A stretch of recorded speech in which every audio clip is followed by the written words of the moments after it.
How to install Realtek Audio Driver on your Windows 10 or 11. So I will show the perfect process. So let me start with the video. First, come to the search bar and search for system informations. Okay, and here we need to check that baseboard product. So this is our product. So just okay, so just find out your product and now come to the browser. Okay, come to the browser and search that product, the baseboard product name in the search bar.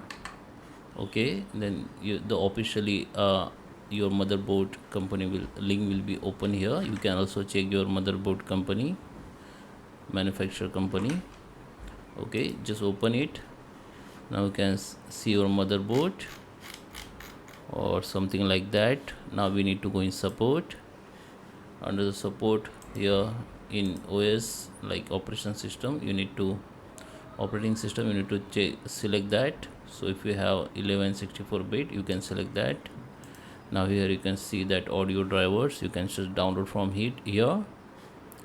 HD audio driver, you'll take Windows 10, 10 and 11 64 bytes. This is a version.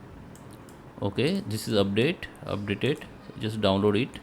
Once it download, you need to install it. So that is how you can install the Realtek Audio Driver for your Windows 10 or 11. I hope you like this video. Please subscribe me. Thank you for watching.